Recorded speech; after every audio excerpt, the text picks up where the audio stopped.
आम बजट में सबसे ज्यादा निराशा नौकरी पेशा लोगों को हुई है, क्योंकि इनकम टैक्स स्लैब में कोई बदलाव नहीं किया गया है। जयपुर में लोगों ने किस तरह की प्रतिक्रिया दी है, ये कहा कि बजट में ऐसा कुछ भी नहीं जिससे संतुष्ट या खुश हुआ जा सके। सुनिए। केंद्र की मोदी सरकार के तीसरे कार्यकाल का तीसरा आम बजट आज वित्त मंत्री निर्मला सीतारमण ने पेश किया। इस बजट को लेकर देशवासियों को काफी उम्मीदें थी, लेकिन ये बजट आम लोगों पर, कर्मचारियों की उम्मीदों पर कितना खरा उतरा है, उस पर बात करने के लिए हमारे साथ देश के अलग अलग हिस्सों से जयपुर आए हुए इंश्योरेंस सेक्टर से जुड़े हुए लोग जो हैं, इनमें ऑफिसर्स भी हैं, कर्मचारी भी हैं, तमाम लोग यहाँ पर इकट्ठे हैं। हम उनसे जानने की कोशिश करते हैं कि आखिरकार जो बजट आया है वो उनकी उम्मीदों पर कितना खरा उतरा हुआ है। आलोक जी, बताइए बजट पर क्या प्रतिक्रिया है? बजट तो जो अभी पेश हुआ है वो इंश्योरेंस सेक्टर का, उसमें कोई जिक्र ही नहीं किया है, कोई कर्मचारियों को राहत नहीं दी है, कोई स्लैब में बढ़ोतरी नहीं किया उन्होंने है।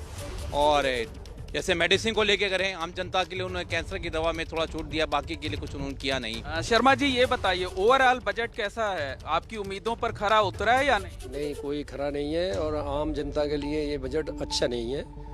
जो उम्मीदें थी उस पे मोदी सरकार आम जनता के लिए अच्छा बजट पेश नहीं किया है। आप सहमत हैं इनकी बात से? हाँ, सहमत हूँ। जो उम्मीदें थी हम लोग की कि हम लोग को कुछ तो मिलेगा, इंश्योरेंस सेक्टर को जीआईसी को कुछ मिलेगा, लेकिन कुछ भी नहीं मिला है। मतलब हम लोग बिल्कुल निराश हो चुके हैं। लगता है कि उन्होंने महिलाओं की सुनी है, महिलाओं की जरूरत को समझा है या नहीं? देखिए, मैं सीतारमण जी का पहले तो इंश्योरेंस की तरफ से धन्यवाद करूंगी हमारे वेज रिवीजन के लिए, लेकिन उन्होंने इधर से हमें वेज रिवीजन दिया और उधर से हमें रिबेट नहीं दी इनकम टैक्स पे। वो हमारे लिए बहुत दुख का विषय है और हम लोग चाहते थे कि हमें थोड़ा रिबेट मिलता है इधर, क्योंकि अब नेचुरली सबकी सैलरी हाई होंगी। बाकी महिलाओं के लिए इसमें कोई मतलब रिबेट नहीं है, कोई घर के सामान में कोई सस्ता नहीं हुआ, कहीं कोई टैक्स कम नहीं हुआ, तो उसके लिए हमें बहुत दुख है। जयपुर की जनता की राय आपने देख ली है, मिली जुली प्रतिक्रिया यहां पर देखने को मिल रही है। नौकरी पेशा लोगों को थोड़ी सी निराशा हुई। हालांकि पिछले साल हम सब जानते हैं कि टैक्स स्लैब में कितना बड़ा बदलाव करते हुए राहत देने की कोशिश सरकार की ओर से की गई थी। अब पिछला देखकर इस बार भी लोगों को वही उम्मीद थी, लेकिन यहां पर फिलहाल उन्हें निराशा का सामना करना पड़ा है।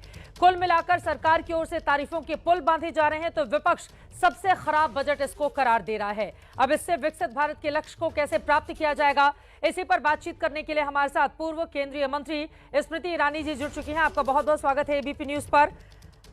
बजट आया लेकिन बाजार को नहीं भाया। शेयर बाजार में जिस तरह की आज गिरावट देखने को मिली है, लेकिन विकसित भारत के लिए 2047 के लिए इस बजट को मील का पत्थर बताया जा रहा है। कैसे आप डिस्क्राइब करेंगी इसे स्मृति जी?